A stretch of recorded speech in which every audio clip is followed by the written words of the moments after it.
everyone, it's Frank Song again here from Modern Career Advice, and today we're going to go through the proper techniques that we use over here to get our clients an average of 2 offers for every 3 interviews that they're invited to. So let's just get into it. So now here's the thing when it comes to interviews, which is this. If you don't land an offer from these interviews, okay, then all the time and energy that you've spent on this company will be a waste, all right? You need to convert on the interview to make your time worthwhile. It's a binomial game, okay? You either won or you lost. There is no in between.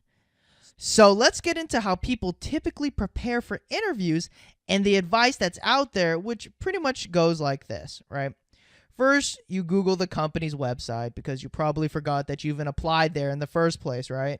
And then you start doing some research and reading about what the company even does. And then you go to Glassdoor.com or something like that and try to find some interview questions that people have been asked in the past. Then you go back to Google and find some other common interview questions. Then you start thinking about your answers and your stories and practicing them over and over and over and over again so that if somebody asked you, why this company, or what are your greatest strengths, then you know exactly what to say.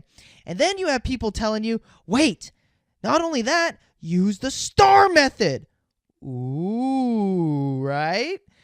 So, for those of you who don't know what the STAR method is, it's basically some genius's idea for the best way to answer interview questions, which stands for situation, task, action, results. Now, people who've actually done this in an interview, you guys know firsthand that this doesn't work, right? And I don't blame you, because I was always pretty skeptical of acronyms that actually spelled out words. So, what I'm going to explain to you right now is the proper interview techniques that my clients use so that they can, on average, land offers from 2 out of 3 interviews that they go to, okay? So the first thing is this, which is, I have clients who come up to me and go, hey Frank, I'm so excited. I got an interview with Google. I got an interview with Facebook. I got an interview with Yahoo. And my first response is, don't ever say that to me again, okay? The reason is because that very statement, which people consider very innocent, is the exact reason why people bomb their interviews all the time, okay? Let me explain to you why. When people say, I have an interview with Google, they start to trick themselves into believing that they're actually interviewing with Google. What I mean by that is that they start thinking that Google is a real person, like it's a living, breathing entity, right? Like they could swear that they know what Google cares about and what Google wants to hear and what kind of people Google wants to hire. So then when they go into the interview, they act like every person that they meet is actually this Google person. So they start saying the same answers that they prepared for Google over and over and over and over again. And the problem is that when they assume that every person is this Google person, that assumption now implies that you believe that everyone in the interview has the same top buying criteria because everybody's Google, right? However, that's completely wrong in every way, shape, and form possible. You're not interviewing with Google. Your buyer is not Google. Your actual buyers are Becky, Joe, Bob, Bill, Jose, and Mark. That's who you are interviewing with. And those are your buyers. And each of them all have different top buying criterias. Okay, so let me explain to you what actually controls a buyer's top buying criteria.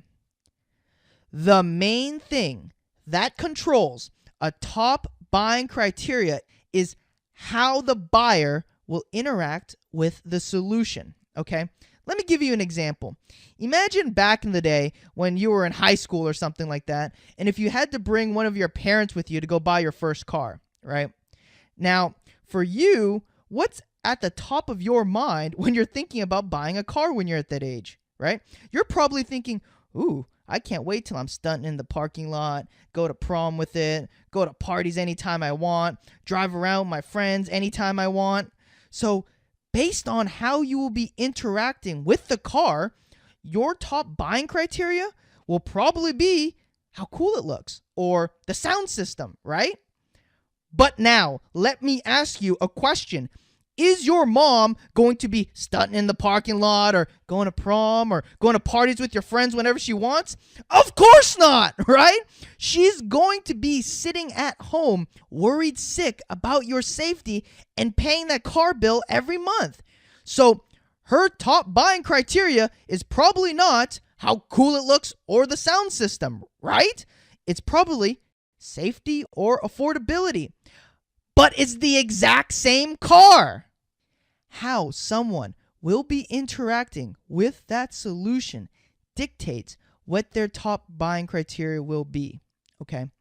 Now, this exact same thing happens in enterprise sales, where there are multiple buyers who each will interact with the solution, which in this case is you, differently. Okay? So let's understand this now from an enterprise sales and interview standpoint, right? Here, there are really three distinct group of buyers in an interview, okay? The first group of buyers are peers, people your level. So these are people that you're probably going to be working with and depending on each other to divide work and complete work, right? So you're probably going to be spending a lot of time together and working very closely with one another. So what do you think your peers' top buying criteria is going to be based on that? I don't know. Maybe somebody who's willing to take on additional work to help him or her out without complaining? How about someone who can learn quickly so that they can get stuff off of their plate efficiently and quickly, right? Or maybe as simple as, can I even envision spending most of my waking moments of my life working with you? Right? Okay. Now, the next group of buyers are your direct supervisors. Your direct supervisors are probably not going to be dividing work with you, and they're probably not going to be spending a ton of time with you either, like your peer would, okay? Your direct supervisor will probably have a wife or a husband nagging them to come home every day and spend time with the family and the kids. So they don't want to be in the office with you working all night, drinking beers and hanging out, right? They want to get in, get out, and go to their families. In a perfect world, they want you to deliver work to them so that they don't need to check it and turn that work into their bosses as quickly with as little effort as possible. Okay? So, their top buying criteria is probably accuracy or quick turnaround times or your ability to produce high quality work. Okay. Now, the next group of buyers are head honchos. Now, here's the thing. They generally don't care that much if you're good at dividing work or that you have quick turnaround times, right? That stuff doesn't really matter to them too much. Why? Because by the time a project gets to the head honcho's desk, it's already gone through multiple levels of people and checks, and it's pretty much perfect by the time the head honcho sees it. So, in the head honcho's world, all they know now is they give an order to their team, and magically, they receive completed work back by the deadline. And since they don't do the ground level work that goes into it, they generally don't know the hassle that went into that completed product. So they don't know or really care if you turned around and worked to your direct supervisor quickly or not, because no matter what, it will always get to their desk on time. Okay. However, you, as part of the head honcho's team, is an implication on them. It's sort of like being president. It kind of sucks. No matter what you do as president, whether you had control over it or not, it's always your fault, right? Same thing here with being a head honcho. A head honcho is responsible for everything good or bad that you do, even if they barely know you. Also, head honchos generally have profit and loss responsibilities to their departments. So to them, Their largest buying criteria is probably how much value you can add to the team or help support people who are directly adding value to the team, or maturity, right? Now, here's an important disclaimer that I have to give you, okay? Do not memorize what I just said, okay? I highly generalized how these three group of buyers interacted with the solution and their inferred buying criteria for the sake of giving you a concrete example, okay? But in reality, you have to use your brain with every interview you have, because every single company that you interview at will have a different organizational structure, they'll have a different reporting structure, different workflows, different management styles, et cetera, et cetera, et cetera. And all of those factors change how an interviewer will be interacting with the solution, which therefore will logically change what the interviewer's top buying criteria will be, okay? So now you can see why when you go in and say the same answer to each person over and over and over again is just plain ridiculous. The probability of every person having the same top buying criteria is almost slim to none, all right? Yet all these people that you're interviewing with have the ability to veto hiring you, okay? And that's why it's very important to correctly identify an interviewer's top buying criteria. Now look, here's the thing. I've done this long enough where if you tell me the role, the company, who you're interviewing with, and a couple of additional data points, I could figure out each person's top buying criteria by myself, okay? But here's the thing. It would take every single ounce of energy and experience for me to do it. So instead of doing all that, why not just get somebody to give you the answers, right? So here's an email that one of my clients recently got, and let's just go through it. Hey, blank, that is so great. I'm really glad to hear that. It will be good for Matt to hear how your experience can be leveraged in the blank role, how you can immediately add value, that you are eager to learn, and that you want to help Matt and blank be successful, and that blank is a great place to be, which it really is. Best of luck tomorrow, Tracy. We got the answers to the test, right? Now you can see how all the phases are coming together. Getting the proprietary information through networking allowed us to win an offer from this company, which was 44.2% higher than our client's current salary. Okay, now the second thing is this. What you got to do is you have to understand what game you're playing, okay? The problem is that when people interview, they're playing by the rules, which is actually the reason why they never win the offer. Said differently, everyone focuses on maximizing their strengths to fit the rules that have been set forth. However, the reason why my clients and I can win so many offers is because we don't focus on maximizing our strengths to fit the rules. We change the rules to fit our strengths, okay? So let me explain to you how and why we're able to do that, all right? This is where we need to go into a more advanced understanding of enterprise sales, okay? So in simple sales, these are generally highly commoditized solutions, meaning that they pretty much all do the same thing, okay? And they are generally really easy to understand solutions, okay? So therefore, in simple sales, it is very easy to compare and contrast different solutions, okay? Let's look at toilet paper as an example. If you compare two different options of toilet paper, it's very easy to see which one is better than the other based on what you're trying to grade it on, right? We know for sure which one has more sheets per roll. We know for sure how many layers does each one have, et cetera, right? Okay. Now, converse that to enterprise sales, where these are generally highly differentiated solutions, meaning they all solve the same problem differently, okay? And in addition to that, all these solutions are very difficult to understand, all right? Therefore, in enterprise sales, it is very difficult to compare and contrast. different solutions. Okay, let's just say, for example, we were looking at 2 different candidates that we wanted to hire. How do we know who was for sure more analytical? How do we know for sure who was more autonomous? How do we know for sure who was more detail-oriented? It is very difficult to compare and contrast different solutions, okay? Now, let's get into another aspect, which is this. In simple sales, what ends up happening, since the solutions are highly commoditized and all the options pretty much get the job done, therefore, what ends up happening is that the buyer has only one critical buying criteria. Let's again go back to our toilet paper example.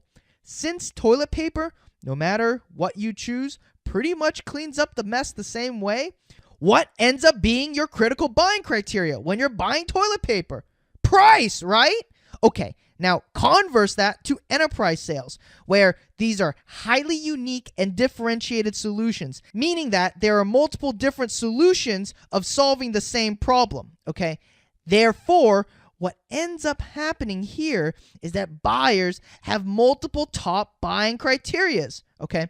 Again, going back to candidates, if I was to ask an employer, is it really important that the person you want to hire is analytical? What would they say? Yes, of course. How about autonomous? Yes. How about detail-oriented? Of course. How about proactive?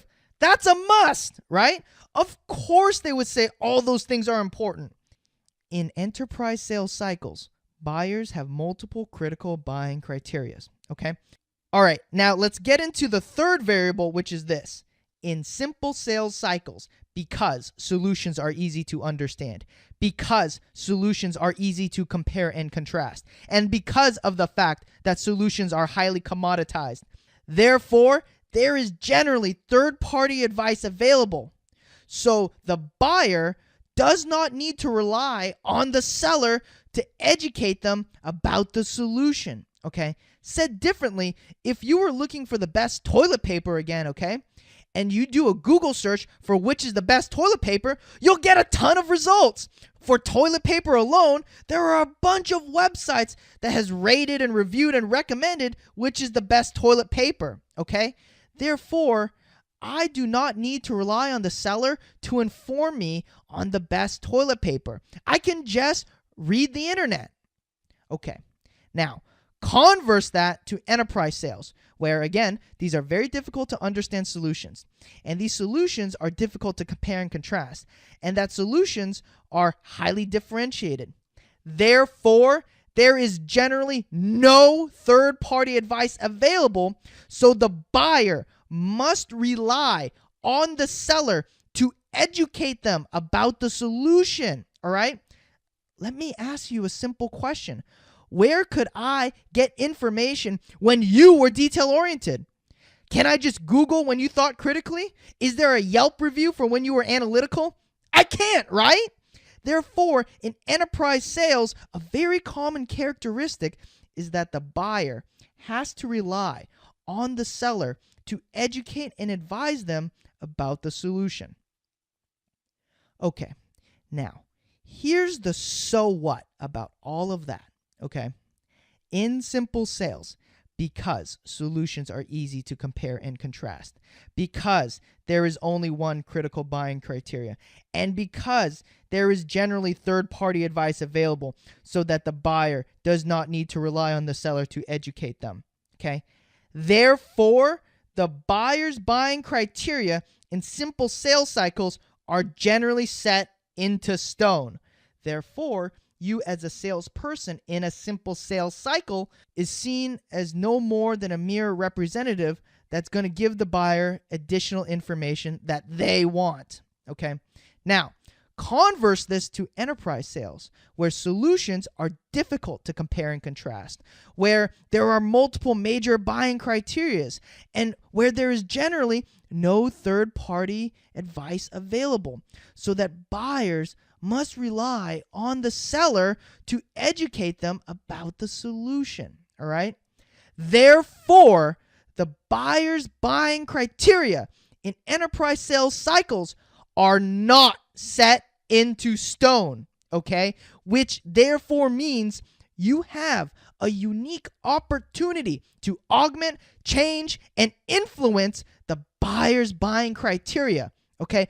You have a unique opportunity, not a right, to teach and lead the buyer on how to buy your solution. Okay? Let me give you a real life example. What's an interview? Think about what's going on in an interview. The buyer's asking you. In fact, they're begging you to educate them on your solution because they don't know, okay? They're asking you to explain your solution to them over and over and over and over again, okay? Now remember, this is an opportunity, not a right. Most individuals, they squander this opportunity by doing the wrong interview prep. So the way my clients and I interview is much more strategic. It's more tactical and it's more powerful. While our competitors are focused on talking about how they fit a buying criteria, we are focused on defining and shaping the buying criteria to fit our strengths and advantages, okay? Think about it like this. If somebody said, here's the rubric to the test, and this is what is considered a perfect score, all our competitors are trying to fit that description of what is considered a top score. We don't do that. That's a waste of time. We are focused on defining and shaping and controlling the definition of what is considered a top score to match our work experiences and our biggest strengths. This is very powerful because we are effectively setting traps for our competitors. Okay, we are more concerned about defining and shaping the criteria because if we're able to successfully do that, then we're going to win by default and our competitors are going to lose by default. Okay, let me give you a realistic example to bring this way home. Okay, let's just say I was interviewing with somebody named David. Okay, and let's just say his top buying criteria was detail oriented. Okay. Now, if I just asked 10 random people right now what detail-oriented meant to them, what would happen? Those 10 people would probably give me 15 answers back, right, on what detail-oriented really means to them. Does detail-oriented mean that you can spot spelling and formatting errors? Does detail-oriented mean you can complete a 1,000-line Excel spreadsheet? Does detail-oriented mean you can file paperwork accurately? What does detail-oriented actually mean? This is what I'm talking about, okay?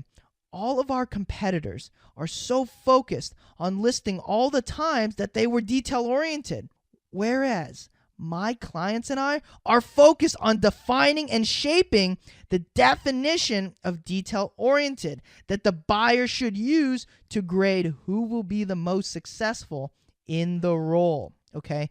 When we're able to successfully do that, anyone else who says when they were detail-oriented will lose by default because they don't fit the definition that we got the buyer to adopt, and now we will win by default, okay?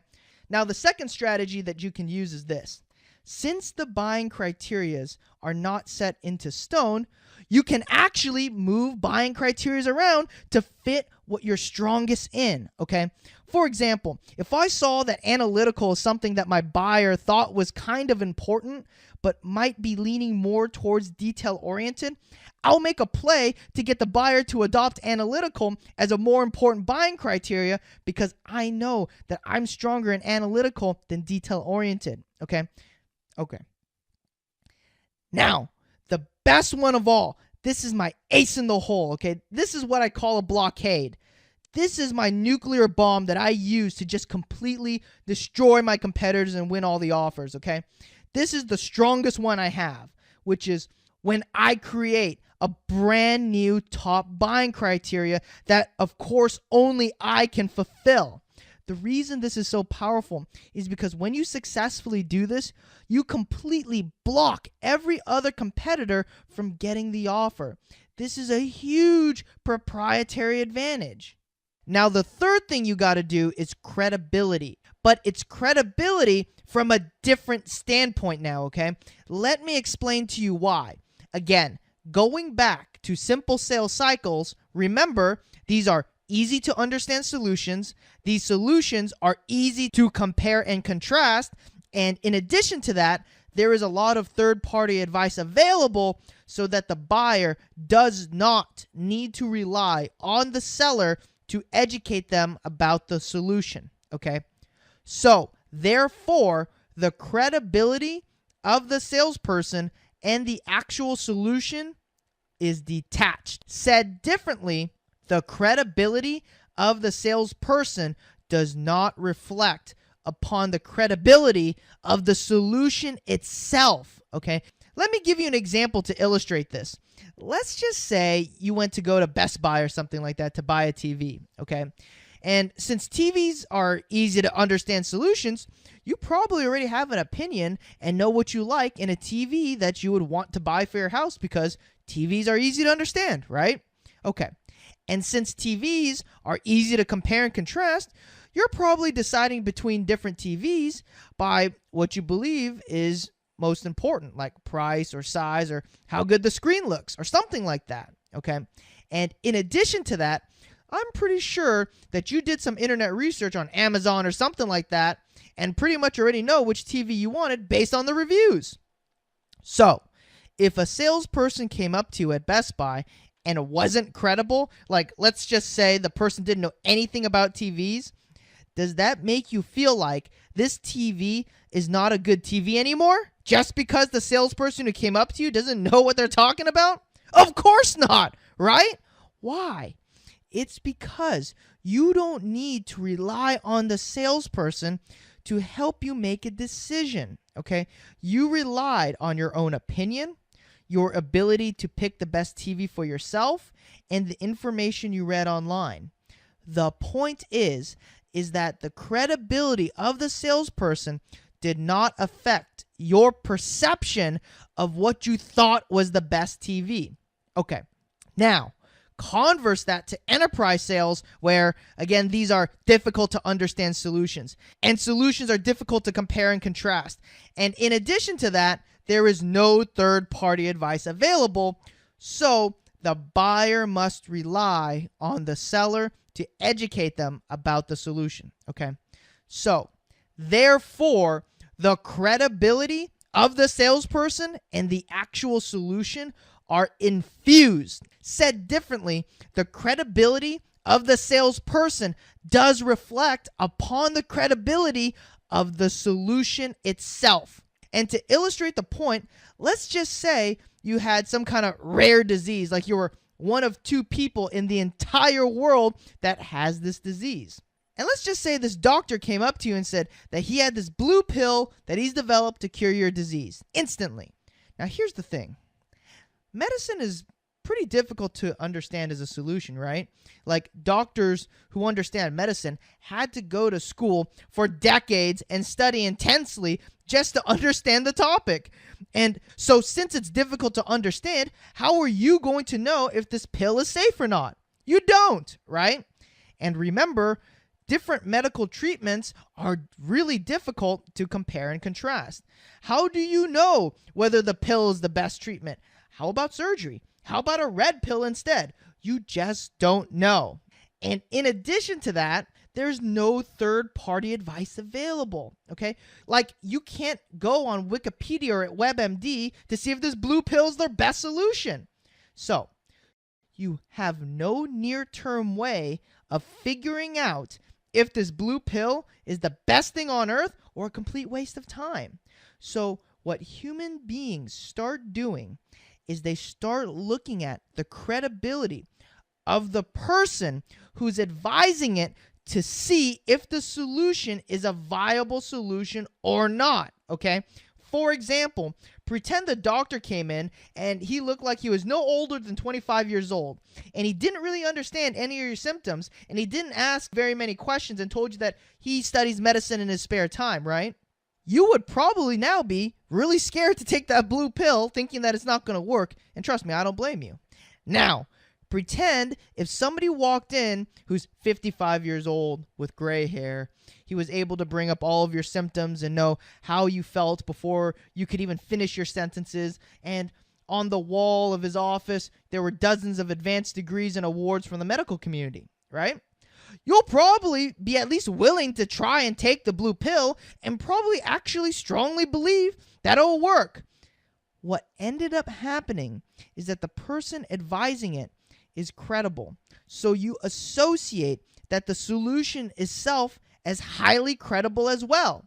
So you bridge that missing information gap by using the credibility of that person. And then what ends up happening is that it starts influencing the solution itself, okay? Because here's the thing. Technically, you should be evaluating the credibility of the blue pill as a solution based on the chemical and biological ability to solve your problem, right? That's technically all that matters, because all that matters at the end of the day is that it solves your problem, right? However, since you can't do that, you have to rely on the advisor's credibility who's recommending it, which therefore influences your view of the blue pill as a credible solution, all right? Okay. Now, let me explain to you what actually controls credibility. There are really two main prongs that controls credibility. The first main prong is expertise, okay? Having expertise controls credibility. Now, there are two sub-prongs that controls expertise. The first sub-prong is knowing what you're selling, okay? And this is one of the most overtaught strategies and beaten to death topics that you're ever going to hear about. This is when people say, know your resume cold, know your background really well, have a toolbox of stories for you to talk about, and crap like that, okay? And since everybody's doing it, this will not produce any meaningful advantages, okay? Now, the second sub-prong that controls expertise is understanding the buyer's problem, okay? This is one of the most underutilized strategy. So none of your competitors are going to be doing it, and neither were mine. And since no one is deeply understanding the buyer's problem, this is where you can have a huge advantage, okay? This is why in phase 2, where we deeply understood the buyer's workflow and gained proprietary information in phase 4 through networking, was so important, okay? All right, now let's get into the second main prong of credibility, which is trustworthiness, okay? Now, the first 3 sub-prongs of trustworthiness are likability, transparency, and appropriate behavior. Again, this is the same old overtaught stuff like have a good handshake, smile, be personable, ask some ice-breaking questions, dress well, and all the crap like that. Now, the fourth and most important sub-prong to building trustworthiness is consistency, okay? Consistent behavior builds a tremendous amount of trustworthiness. That's why in phase 4, it was very important to build that relationship earlier than everyone else, okay? Because now we've built more consistency over time. Just by virtue of more time passing, we've built more trustworthiness, okay? And the reason why we're doing this is we're taking advantage of a psychological phenomenon in human beings, which is called the familiarity principle, okay? Which is just that human beings tend to like, trust, and prefer people just by virtue of spending more time with them, all right? That's why it was very important for us to network with the head honcho prior to any other candidates, because by virtue of connecting with the head honcho before any other candidates, you now have more consistency built than any other of your competitors, okay? And this is an impossible advantage for other competitors to take away from you. Now, here's the thing. Building credibility in a 30-minute interview is very hard, okay? I'm not going to downplay it, especially when in 30 minutes you're identifying this buying criteria and that buying criteria and moving that around and defining that. And on top of that, I have to build credibility. That's really, really, really, really hard to do in 30 minutes. It's almost near impossible, okay? So that's why all of these phases are now coming together. Here's the thing. I don't want to try and build credibility in the interview. I have too much other stuff to do. So when my clients and I interview, what we use is authoritative proof, okay? Human nature, again, tends to listen to authoritative figures like cops, doctors, professors, because of their position in society. So, what we take advantage of, and that's why it's so important to network with the head honcho, because by virtue of coming into the interview by recommendation of that head honcho, I have authoritative proof on my side. That head honcho's trustworthiness and expertise through transitive property transfers to me, okay? And now every person I interview with already assumes that I'm highly credible. So now I don't have to spend my time building credibility because I already got it through transitive property by coming through from the head honcho, okay? I already got that one in the bag. I just got to focus on moving the buying criteria around, figuring out what it is, focusing on new ones, and blocking and tackling and setting up traps for my opponents. Now, the fourth thing is this. In order for you to use all the strategies that you just learned, you have to get rid of the bad habits that you picked up, okay? A very common problem that I see is that when people interview, they're too focused on directly convincing the interviewer, okay? They're focused on making good points. They're focused on telling good stories and giving good examples and crap like that, okay? Especially if you want to use the stuff you just learned, like defining, moving, and creating buying criteria and building expertise and trustworthiness.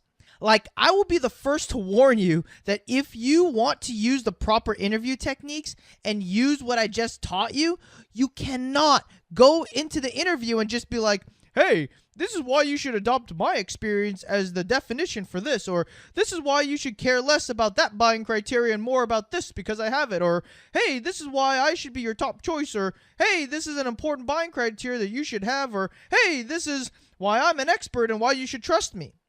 Even if you had well thought out reasoning for each one and your logic could be completely sound as to why it makes sense, you will fail if you directly try to convince somebody, okay? There are two reasons why directly convincing somebody is such a big problem here. The first is, from an enterprise sales perspective, remember that credibility of the advisor is infused with the solution itself, okay? So when you're trying to directly convince somebody to see something your way, you don't look like an advisor anymore. You look biased and pushy. And when you come across like that, you will destroy trustworthiness and therefore credibility. Second is, remember, in enterprise sales, you have a unique opportunity to lead and guide the buyer on how they should buy the solution. However, just because their buying criteria aren't set into stone does not mean that you can just tell them that they're wrong or that you're right, or just try to convince them to see it your way. And then magically they'll just be like, oh, okay, wow. I see how you're just so much more correct. I'll go with what you said. Of course not, right? The reason is because of the human psychological condition called the backfire effect, which is when a human being's belief is being challenged. Even when logical evidence is put forth, they tend to believe their original belief even more. Okay, that's why it's rare when you get in an argument with someone, and even if you're 100% right, that the other party just goes, oh yeah, you're completely right. I see it your way. Okay, I give up. No! They just keep arguing even harder. So no matter how logical you are and how well articulated your points are, plain and simple, it always ends badly when you try to directly convince somebody to think a certain way. That's what happens when you use the wrong technique, okay? So the solution to that is that when I interview, I never try to convince my interviewer of anything. That doesn't work. I never do that. I let them convince themselves, okay? People think that successfully selling somebody is all about trying to convince that person to see your point, and by telling great stories and making strong points and crap like that. The problem is that if you try to do that, it's going to work against you because of the backfire effect. Instead, we take advantage of a psychological human condition called the endowment effect, okay?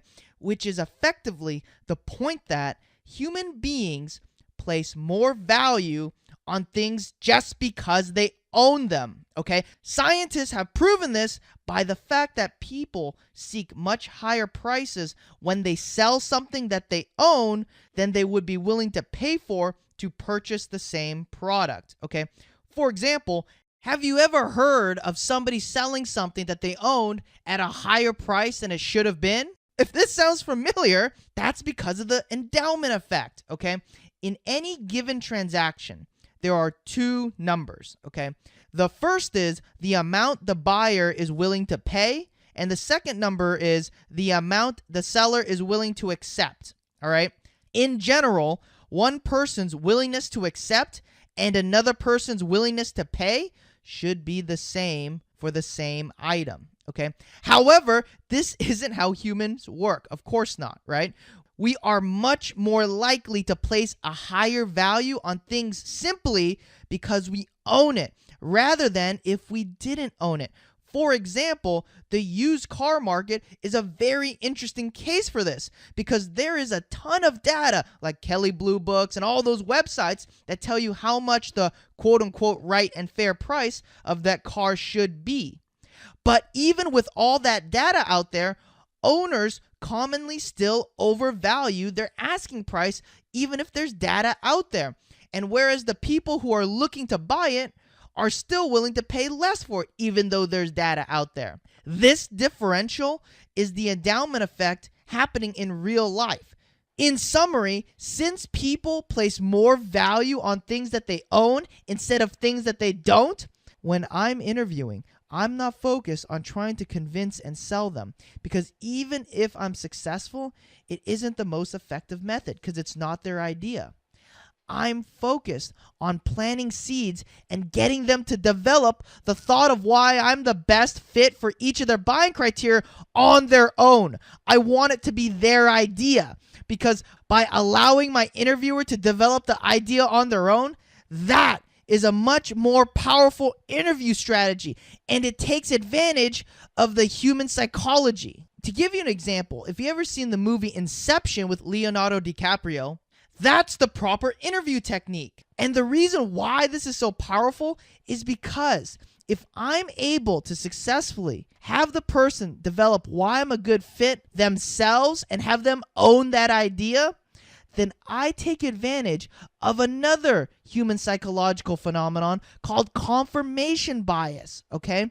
Which effectively is that human beings tend to look and interpret information so that it confirms that person's belief. Said differently, they will look for things in my background, experiences, and skills that supports why they think I'm a good fit, and they're going to ignore all of my weaknesses because it's what they truly believe, not what I'm trying to make them believe, okay? So when it comes down to decision time, what effectively happens is that they're highly motivated to fight and present reasons that support their own belief, which happens to be why I should get the offer. All right, everyone. So that's it for phase 5 now, okay? Hopefully, by this point, you're leaving with a better understanding of how is it exactly that we over here at Modern Career Advice are able to generate these results consistently. And when we go to 6 different interviews, we get 4 different offers, okay? Now, in phase 6, what we're going to learn is something pretty interesting, which is 1, we're going to learn the 3 laws of negotiation based on science and logic, okay? And 2, we're going to understand the 4 cognitive biases that are necessary to successfully raise any offer letter and salary, okay? And 3, why words actually mean nothing. They mean nothing in negotiations, and the only one factor that matters in any negotiation. All right, so that's it for today. I will see you in the next video.